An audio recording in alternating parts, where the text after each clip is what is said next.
الحمد لله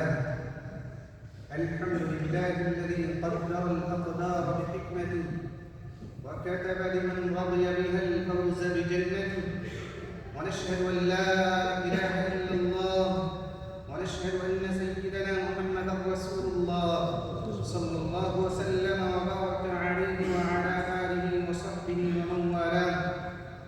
أما بعد فأوصيكم عباد الله ونفسي بتقوى الله، إن الله يحب المتقين.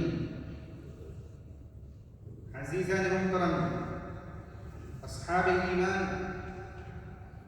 ایک ایسی عظیم قلبی عبادت ہے، بلند قدر و منزلت والا ایک ایسا ایمانی مقام و مرتبہ ہے کہ جسے وہ نصیب ہو جائے اسے رب رحمان کی رضا حاصل ہو جاتی ہے، وہ لذت ایمانی سے سرشار ہو جاتا ہے، اور وہ مقام رضا ہے جس کے بارے میں نبی کریم صلی اللہ علیہ وسلم نے فرمایا: ذاق طعم الایمان من رضی باللہ ربا وبالاسلام دینا وبمحمد رسولا.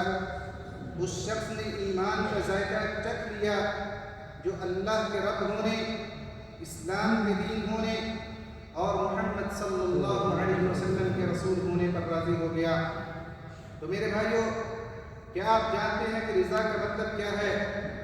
سنیے، رضا اللہ تعالیٰ کی تقدیر اور اس کی طرف سے آزمائش کی گھڑی میں اللہ تعالیٰ کے لطف و کرم اور اس کے علم و حکمت پر کامل یقین و وثوق رکھتے ہوئے سکون قلب اور اطمینان نفس حاصل ہونے کا نام ہے. کیونکہ تمام امور و معاملات اسی رب رحمان کی حکمت بری تدبیر سے انجام پذیر ہوتے ہیں. وہی جانتا ہے کہ اس انسان کی بھلائی کس چیز میں ہے، لہذا جب انسان کو اس بات کا یقین کامل حاصل ہو جاتا ہے تو وہ اپنے رب کے فیصلے پر راضی رہتا ہے، اس کی تقدیر کو دل و جان سے قبول کرتا ہے.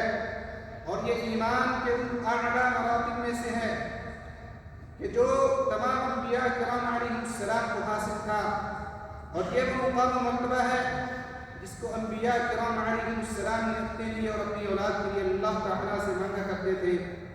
چنانچہ جب حضرت زکریا علیہ السلام نے رب تعالیٰ سے بیٹے کی دعا کی تو یہ فرمایا: وَجْعَلْهُ رَبِّ رَضِيًّا، اور اے میرے رب اسے ایسا بنائیے جو آپ کا پسندیدہ ہو. تو اے اللہ کے بندو، اب سوال یہ ہے کہ ہمیں مقام رضا کیسے حاصل ہو؟ تو اس کا طریقہ یہ ہے کہ ہمیں اس بات کا بھرپور یقین حاصل ہو جائے کہ رب تعالیٰ کا فیصلہ ہمارے لیے ہماری اپنی پسند اور ہماری اپنی خواہش سے اچھا اور بہتر ہے. اس لیے ہمیں چاہیے کہ خوشی ہو یا غمی، نفع ہو یا نقصان، ہر حال میں اللہ کی تقدیر پر راضی رہیں اور اس کا یہ فرمان ہمیشہ اپنے سامنے رکھیں: وَعَسَىٰ أَن تَكْرَهُوا شَيْئًا وَهُوَ خَيْرٌ لَكُمْ، اور ممکن ہے کہ تم کسی چیز کو ناگوار سمجھو اور وہ تمہارے لیے بہتر ہو، کیونکہ ہمارا رب بہت رحیم و کریم ہے. اس کی تقدیر میں ہمارے لیے خیر ہی خیر ہے. جو اس کی تقدیر پر راضی رہتا ہے اللہ تعالیٰ اپنی تقدیر میں اس کے لیے مزید خیر کی راہیں کھول دیتا ہے. حضرت عمر رضی اللہ تعالیٰ عنہ کا فرمان ہے: ان الخیر کلہ فی الرضا، تمام تر بھلائیاں راضی رہنے میں ہیں. میرے بھائیو، مقام رضا حاصل کرنے کے اسباب میں سے ایک اہم سبب اس بات کا یقین رکھنا بھی ہے: انما اصابک لم یکن یخطئک وما اخطأک لم یکن لیصیبک. یعنی جو کچھ تمہیں ملا ہے وہ ایسا نہیں کہ تمہیں نہیں ملنا تھا مگر مل گیا، اور جو کچھ نہیں ملا وہ بھی ایسا نہیں کہ تمہیں ملنا تھا مگر نہیں ملا. یہ سب تو تقدیر کے فیصلے ہیں. تو جو اللہ تعالیٰ کی تقدیر کو سمجھ لے، اس کے فیصلے پر راضی رہے، اس کے لیے خوشی کا مقام ہے کہ اللہ کے ہاں اس کا شمار ان بندوں میں ہونے لگتا ہے جو تقدیر الہی پر راضی رہنے والے، اس کا شمار صابرین کی اعلیٰ درجات میں ہونے لگتا ہے. حضرت علی رضی اللہ تعالیٰ عنہ فرماتے ہیں: ان صبرت جرى عليك القدر وانت مأجور وان جزعت جرى عليك القدر وانت مأثوم. اگر تم نے صبر کیا تو تقدیر تم پر نافذ ہو کر رہے گی اور تمہیں اجر و ثواب بھی ملے گا، اور اگر تم نے جزا قضا کیا پھر بھی تقدیر تم پر نافذ ہو کر رہے گی مگر تم گنہگار ہو گئے۔ تو میرے بھائیوں، اللہ تعالیٰ کی تقدیر پر راضی رہ کر اجر و ثواب کو مستحق بنیے، اس کی تقدیر پر شکوہ شکایت کر کے گناہ کمانے والوں میں سے نہ بنے۔ لہذا جو مال و دولت، منصب و عہدہ آپ کے پاس آپ کے نصیب میں نہیں، اس پر غمگین نہ ہوں، کیونکہ رزق کی تقسیم اللہ رب العزت کے ہاتھ میں ہے۔ وہ اپنی حکمت بالغہ اور علم کامل کے تحت اپنی مخلوقات میں رزق تقسیم فرماتا ہے۔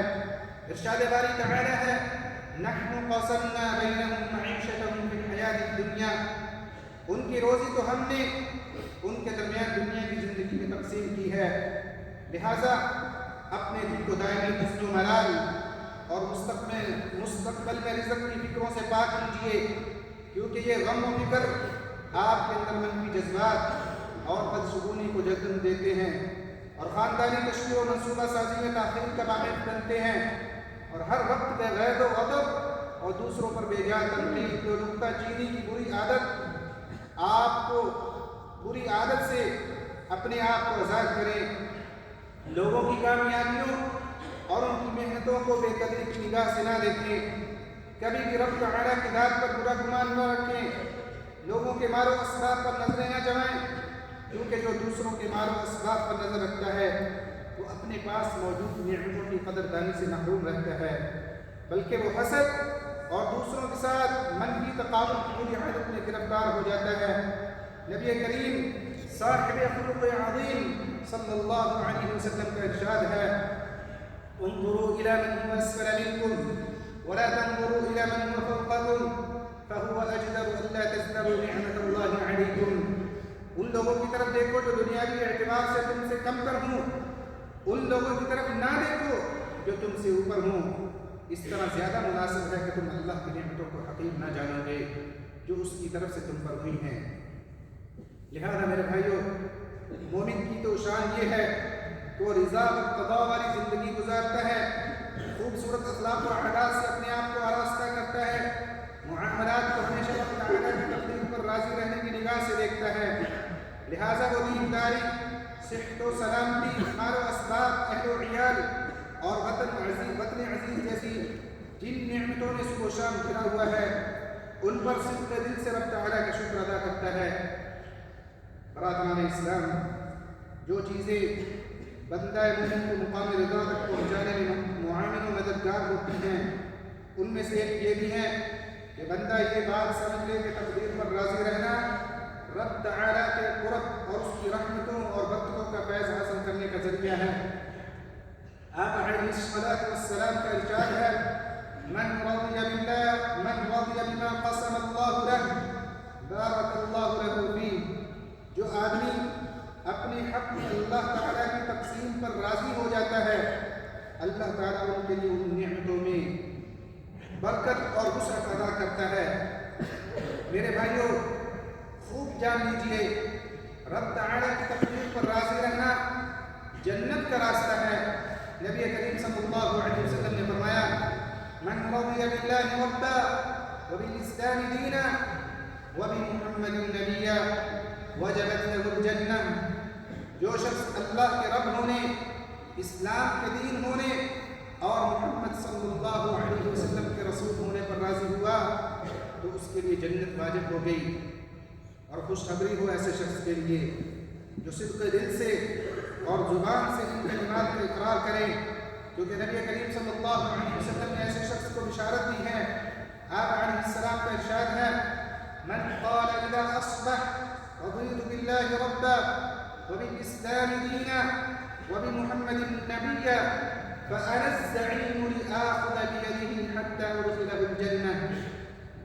جس آدمی نے بوقت صبح یہ دعا پڑھی، میں اللہ کے رب ہونے، اسلام کے دین ہونے اور محمد صلی اللہ علیہ وسلم کے رسول ہونے پر راضی ہوں، تو میں یعنی نبی کریم صلی اللہ علیہ وسلم اس بات کا ضامن و کفیل ہوں کہ اس کا ہاتھ پکڑے رکھوں گا یہاں تک کہ اسے جنت میں داخل کروں گا۔ یا ایھا الذین آمنوا اطیعوا الله وأطيعوا الرسول وأولي الأمر منكم.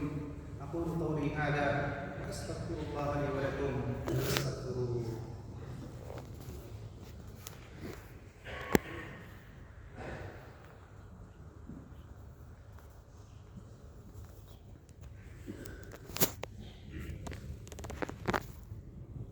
الحمد لله وحده والصلاة والسلام على من لا نبي بعده وعلى آله وصحبه ومن تبع هديه.